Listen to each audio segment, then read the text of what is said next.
Bonjour à tous, je me trouve avec Thomas Rudel qui est le directeur du social media chez Carrefour. Bonjour Thomas. Bonjour Alexis. Alors Thomas, on est là pour cette édition de l'Entertainment Lab. Où est-ce que tu te trouves en ce moment et comment tu vis cette période compliquée? Écoute, je me trouve en ce moment même dans mon salon, au sein de mon appartement, avec mon laptop sur la table. Oui, période compliquée notamment parce que nous, Carrefour distributeur alimentaire, et en particulier sur le social media, j'ai plutôt beaucoup de travail, plus de travail que pas assez. Donc à la fois j'ai pas à me plaindre parce que la situation est suffisamment compliquée pour suffisamment de gens, mais néanmoins faut tenir la charge. Oui, ce qui génère cette situation, c'est qu'évidemment, la consommation en ce moment vit des pics et c'est pas standard par rapport à à la réalité, j'ai envie de dire.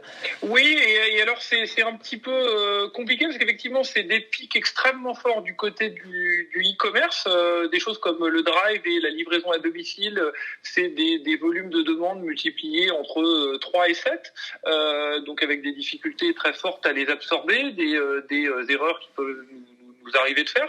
Et puis c'est aussi de soutenir nos magasins physiques avec des magasins de proximité qui vont très bien et puis des hypermarchés qui vont moins bien. Donc on a à la fois du côté du e-commerce où c'est plutôt aider les gens qui ne retrouvent pas toutes leurs commandes et s'assurer que ça se passe le mieux possible, et puis aider les gens qui veulent aller en magasin à s'y rendre de la meilleure façon possible.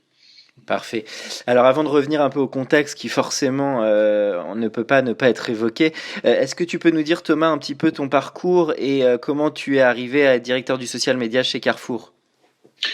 Oui, mon parcours. Alors moi, je suis diplômé d'école de commerce en 2003. Je suis diplômé de l'ISC. Après un parcours en agence de publicité, pas très digital au départ, puis plus digital par la suite. Je me retrouve à pratiquer le social media à titre perso. Je m'étais créé un blog dans un premier temps que j'ai supprimé depuis, puis une présence sur Twitter. Puis rencontrer pas mal de gens autour du social media, et puis à un moment donné je me suis dit en fait c'est ça qui me plaît dans le digital et c'est ça dont j'aimerais faire mon job. J'ai eu l'occasion de rencontrer des équipes top à l'origine chez AXA qui m'ont dit écoute, tu veux en faire ton job, nous on cherche à créer le poste. Donc on a commencé comme ça il y a quelques années, autour de l'accompagnement des dirigeants, de l'utilisation des réseaux sociaux pour des services de presse, et puis de fil en aiguille je suis passé à de la publicité, d'abord chez AXA puis chez Carrefour maintenant. D'accord, d'accord. Et alors justement, qu'est-ce qui a peut-être changé entre ton activité chez AXA et Carrefour? Comment tu décrirais la passation de l'un à l'autre? On se retrouve finalement dans des problématiques assez différentes dans le domaine du social media. On est ou dans ces domaines-là tout court d'ailleurs. C'est que chez un assureur, tu le vois maximum une fois par an, donc tu as peu d'occasions de contact, et il faut pas te tromper. Donc proposer le bon produit au bon moment, t'as une chance par an, et si tu perds ta chance en moyenne, tu feras pas affaire. Et puis sinon le client lui va recontacter son assureur généralement dans des situations difficiles, compliquées, délicates. Là où dans le domaine de la distribution alimentaire c'est complètement différent, c'est-à-dire que il faut potentiellement toutes les semaines, voire même parfois plusieurs fois par semaine, il va falloir reconvaincre nos clients de retourner chez nous plutôt que d'aller chez nos petits concurrents. Donc c'est vraiment la bataille de tous les instants. On est sur un business à l'année et on part sur un business à la journée. Donc là, la marque est fondamentale pour donner envie aux gens de revenir. Qu'est-ce qui est le plus clé pour toi pour créer cette récurrence? Qu'est-ce qui va être le plus clé? Alors on a a plein de facteurs, mais ce qu'on se rend compte, ce qu'on a comme info, c'est que c'est d'offrir des services, d'offrir des types de consommation qui vont correspondre aux besoins de nos clients, qui peuvent avoir des moments de vie différents. Il y a des moments donnés où tu as plutôt envie de te faire livrer, d'autres où tu vas plutôt vouloir aller en magasin. Et c'est vraiment ça le sujet, c'est de pouvoir se retrouver la bonne offre de produits au bon moment. Qui soit omnicanal, je dirais parfois e-commerce, parfois envie de se rendre en magasin et réenchanter l'expérience. Parfait. Alors justement, on va parler un petit peu de la période actuelle, puisque l'alimentation est au cœur aussi de tout ce qui se passe. Est-ce que tu peux nous en parler un peu sur ces habitudes de consommation que tu as remarquées sur la période et les difficultés aussi à surmonter dans l'univers de la grande distribution et alimentaire, voilà, et puis en profiter pour parler des enjeux de marché aujourd'hui, de ce marché alimentaire. Ce que nous on a pu voir, et moi c'est vraiment quelque chose sur lequel on s'y astreint là, avec mon équipe, c'est de pouvoir accompagner nos équipes relations clients qui sont extrêmement sollicitées aujourd'hui, et de les accompagner là où on est susceptible d'aider au mieux, c'est-à-dire sur les réseaux sociaux. Et on se rend compte que aujourd'hui on a vraiment une difficulté d'aider nos clients à leur donner un maximum d'infos par rapport à une période où certains ne souhaitent pas se rendre en magasin, certains souhaitent faire des commandes e-commerce, certains souhaitent faire du drive, de la livraison, et avec une difficulté, c'est que malheureusement on peut pas toujours répondre aux demandes de nos clients en temps et en heure comme on le voudrait, d'essayer de proposer des services un petit peu différents. Alors certains ont été annoncés, la possibilité de se faire livrer ses courses avec Uber Eats depuis quelques jours, d'abord à Paris, mais c'est une promesse un peu différente de ce qu'on avait l'habitude de faire, mais parce qu'à un moment donné on pouvait pas forcément répondre à toute la demande en temps et en heure. La possibilité de faire des offres de services pour typiquement nous on a une nouvelle offre qu'on a lancée où les personnes âgées qui sont pas forcément très à l'aise avec Internet peuvent nous appeler au téléphone et faire leur commande de courses au téléphone. On va dire que c'est un peu low-tech, mais parce qu'il y a des personnes qui ont envie de se faire livrer, ont envie de faire du e-commerce, souhaitent plus aujourd'hui dans la période actuelle aller en magasin parce que pour les personnes âgées, comme on le sait, il y a un risque par rapport à la maladie et au Covid qui est plus élevé, du coup de respecter encore plus le confinement. Donc voilà, on essaie d'innover au quotidien pour proposer toujours plus de services. Et puis aussi sur le plan de la communication des réseaux sociaux, là d'un point de vue la communication qu'on va émettre, c'est d'essayer au maximum de rendre service à nos clients.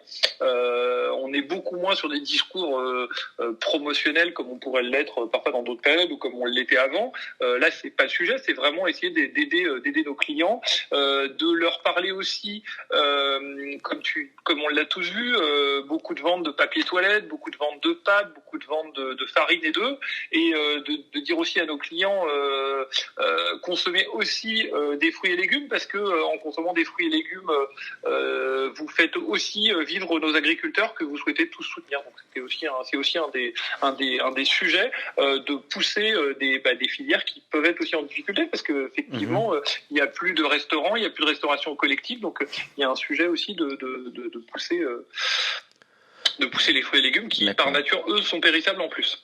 Donc ça a plutôt accéléré les tendances qui étaient déjà à l'œuvre avant le confinement, entre ce que tu dis sur l'e-commerce, la livraison, les produits plus sains. Finalement, ça s'est décuplé au moment du confinement, quoi. C'est clairement une accélération. La difficulté, en fait, moi je trouve qu'une des plus grosses difficultés, c'est que généralement une accélération, c'est toujours plutôt positif. Là, elle est tellement de par la période tellement soudaine, tellement rapide, que c'est extrêmement difficile de pouvoir apporter et de faire son maximum pour apporter la meilleure des qualités de service possible, mais avec des difficultés extrêmes, des difficultés extrêmes. Ce que tu as l'air de dire, c'est qu'il y a aussi pas mal d'irrationnel dans les prises de décision autour de la consommation en ce moment, qui serait évidemment moins réel dans un contexte plus classique. C'est ça qui est difficile à prévoir un peu. Oui, et effectivement, pourquoi est-ce que les gens vont consommer tel type de produit plutôt qu'un autre? C'est effectivement difficile. On a voulu et on a essayé de communiquer sur le fait que on avait des stocks, il n'y a pas de problème sur les pâtes, il n'y a pas de problème sur le papier toilette ou les œufs. Néanmoins, on avait ces pics de consommation qui étaient compliqués. Et puis aussi de réexpliquer la filière pêche. Elle souffre, par exemple, la filière fruits et légumes, elle souffre aussi, du coup, le dire. Alors l'idée, c'est pas de dire elle souffre, donc faut l'acheter, mais quand même, c'est aussi un sujet de parler aussi de ces métiers-là et de ces produits-là. Est-ce qu'il y a une tendance, derrière tous ces, je dirais, ces tendances macro sur ce qui se passe, est-ce qu'il n'y a pas une tendance aussi que les gens, quand même au global, revalorisent leur alimentation dans une période où ils sont globalement chez eux? Est-ce que du coup, forcément, les gens rehaussent un peu le plaisir de faire la cuisine, de passer du temps avec leur famille ou est-ce que, je sais pas si tu as un point de vue là-dessus, toi? Si. Clairement, nous, c'est assez amusant parce qu'on regarde beaucoup de par mon métier, les équipes de Google et les équipes de Pinterest, par exemple, nous partagent des requêtes et on a des pics de requêtes sur. Alors déjà, dans nos magasins, ça, je pense que vous l'avez tous vu, on a eu quelques ruptures sur de la farine, sur des œufs, sur des pâtes, ça, on l'a tous vu. Mais on a aussi des pics de recherche Google sur comment faire des gâteaux, comment faire de la lessive, comment nettoyer, comment fabriquer du gel hydroalcoolique. On a vraiment ces recherches-là, et puis on a effectivement des requêtes en hausse sur les choses qu'on peut faire à la maison, donc faire la cuisine, mais aussi faire des jeux de société, mais aussi faire de la déco, faire du DIY. Enfin, toutes ces choses-là sont effectivement en pleine explosion. C'est le verbe faire. Les gens se mettent plus la main à la pâte. C'est exactement ça. Alors, les actions du social media au service des clients, c'est vrai que je crois que sur Carrefour, un peu comme je crois ce que pouvait faire à un moment Air France avec KLM, toi, tu as une conception du social media qui est vraiment, on l'entend, au service des clients, de l'utilité. Est-ce que tu peux en parler un peu? Et puis parler un peu de la notion d'engagement pour une marque qui est très importante, évidemment, dans votre secteur, et de comment faire vivre ça sous forme de storytelling. Oui, qu'est-ce que je peux te dire par rapport à ça? Non, on a clairement des enjeux, des choses comme mais servicielles, effectivement, des choses aussi simples que de dire quand est-ce que nos magasins sont ouverts.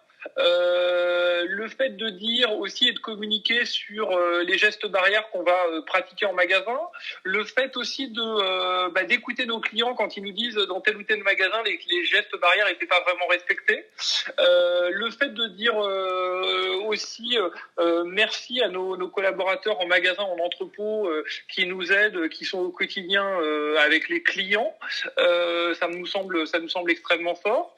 Le fait d'utiliser le social media aussi pour notamment, nous, c'est des tests qu'on fait aujourd'hui parce qu'on peut plus imprimer de catalogue papier. Donc aujourd'hui, on essaye de les diffuser notamment sur Facebook Messenger depuis quelques semaines, de fait de les diffuser en bannière ici et là. Mais en tout cas, voilà, de se réinventer, c'est aussi ces formats parce que pour parler aux gens des produits.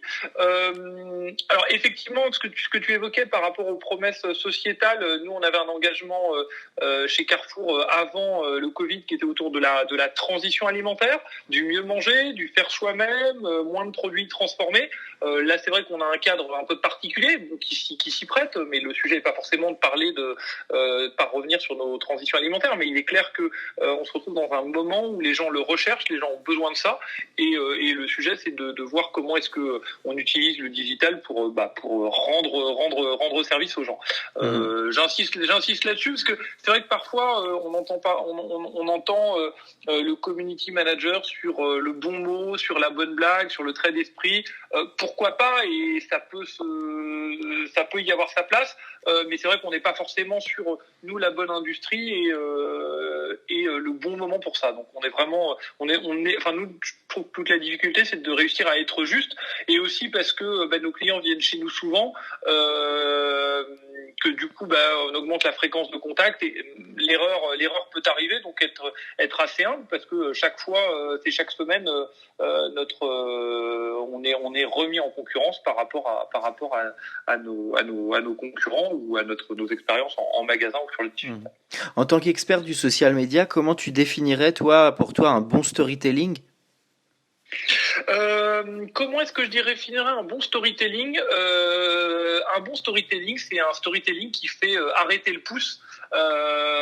Arrêter le pouce. Alors, désolé, je vais parler un peu technique, mais je trouve que la particularité d'être sur le social media, c'est d'être sur le mobile. Donc sur le mobile, on a un vrai sujet un storytelling qui va faire que le contenu de ma marque par rapport à des contenus perso, des amis, des proches, de la famille, je vais m'arrêter sur un contenu de marque et qui va me faire passer un bon moment. On a vraiment ce sujet de passer un bon moment. On nous raconte une belle histoire et un bon moment par rapport à des contenus personnels. Je trouve qu'une des difficultés dans le storytelling des marques, c'est que sur le social media, on est en concurrence avec des storytelling perso, et donc du coup entre ses amis qui racontent ses vacances et ta marque qui raconte comment faire une recette de tel ou tel plat, c'est compliqué parce que on n'a pas les mêmes atouts, mais à un moment donné c'est la même problématique d'attirer et de garder l'attention. Alors ça, c'est un point important parce que j'ai lu récemment là des statistiques qui disaient qu'effectivement, quand on prenait des comptes personnels en social media, c'était quand même plus facile de les faire croître que des comptes de marque. Est-ce que tu partages aussi ce constat? C'est quoi? Parce que surtout qu'on sait que les algorithmes ont un petit peu changé. Maintenant, il faut quand même pas mal investir ou sponsoriser pour que les contenus remontent. Comment tu vois tout ça? Parce qu'à un moment, faut convaincre de nouveaux abonnés. Et puis bon, c'est pas si simple que ça, quoi. Alors, c'est ça qui est compliqué, c'est que clairement aujourd'hui, il y a vraiment un sujet, c'est que sur cette bataille de contenu, il y a effectivement du paid media. Aujourd'hui, il y a un sujet sur les plateformes sociales, quelles qu'elles soient, c'est un peu moins cher dans un contexte Covid, mais on reviendra vite à la normale, je nous le souhaite. On reviendra sur des, il faut payer pour être vu. Il faut être payé pour toucher. Et à mes yeux, aujourd'hui, un Facebook est plus une plateforme de ciblage marketing. C'est un réseau social pour nous en tant que consommateurs, mais d'un point de vue marque, c'est une plateforme de ciblage marketing. Donc l'atout, à mes yeux, c'est de pouvoir justement cibler spécifiquement telle ou telle catégorie de population, segment de clients ou autre. Donc je trouve que c'est extrêmement fort. Mais effectivement, du coup, ça veut dire qu'il faut une qualité de création, ça c'est ce que tu évoquais sur le storytelling, arrêter le pouce, raconter une histoire différenciante, mais aussi payer pour toucher des gens. Et donc du coup, je pense que on est vraiment sur quelque chose d'hybride où il faut garder une très forte créativité, une créativité adaptée au mobile, une créativité qui marche sans le son, un rythme autour de aussi investir dans la vidéo, parce qu'aujourd'hui le storytelling, tu évoquais c'est quoi aujourd'hui sur le social media, le storytelling il est vidéo ou il n'est pas, donc il est vidéo aujourd'hui, avec des formats vidéo qui évoluent beaucoup, et c'est aussi du paid media, parce qu'il faut payer pour être vu, et c'est pas toujours compliqué, pas toujours instinctif, mais aujourd'hui quand on est une marque, il faut clairement payer. Et comment tu partages le constat que la moitié de l'audience se ferait un petit peu en organique et il faut aller chercher la deuxième moitié grâce à la sponsor? Et est-ce qu'il faut faire ça? Je sais pas de quelle école tu es, toi.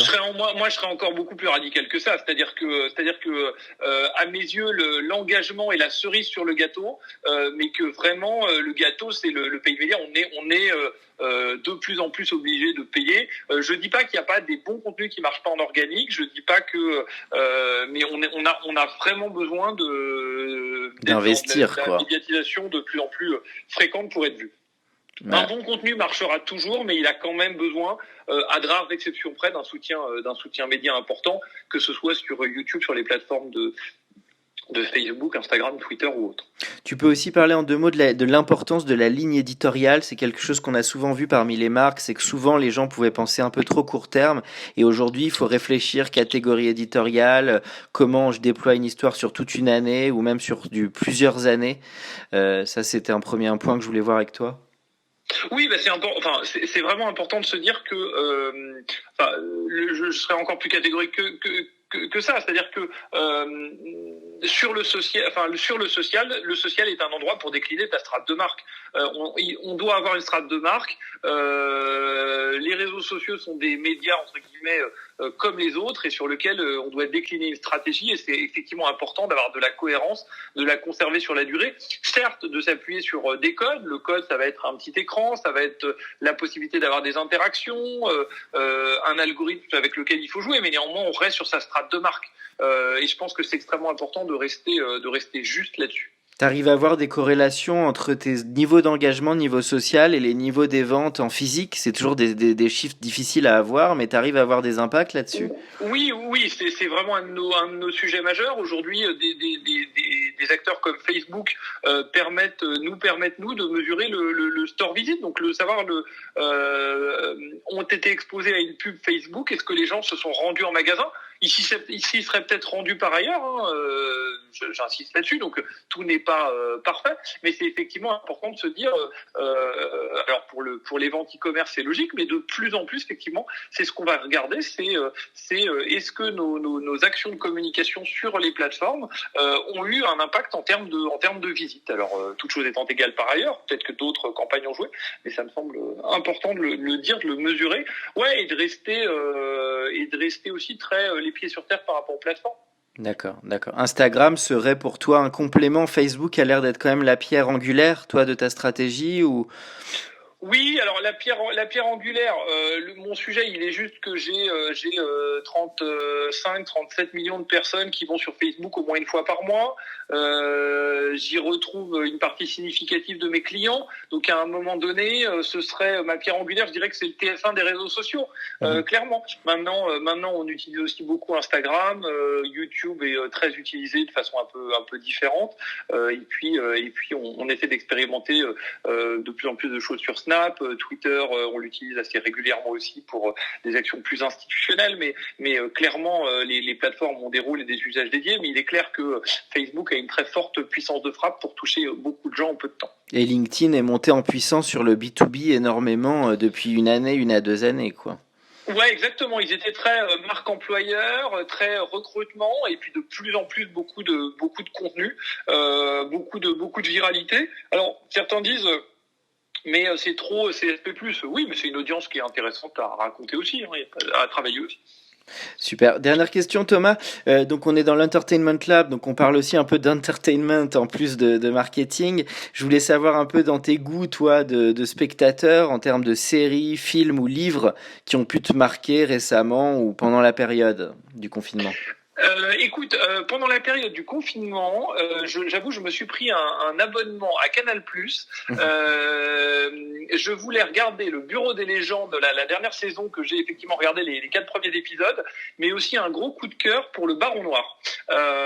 Il se trouve que j'adore la politique et c'était intéressant de voir une série politique. J'avais adoré House of Cards, mais là c'est vrai que j'avais une série française qui sonnait extrêmement juste. Donc voilà, ce serait ma petite recommandation du confinement, voilà. C'était grâce à leur offre gratuite en partie? Exactement, j'ai pris un abonnement gratuit à Canal. J'étais très Netflix en faisant Canal, etc. Et puis en fait, je suis en train d'y prendre goût et je crois que je vais renouveler. Bon, bah ça a été très malin, effectivement. Bah merci beaucoup Thomas, en tout cas, de ton intervention. Et bah écoute, merci à toi Alexis.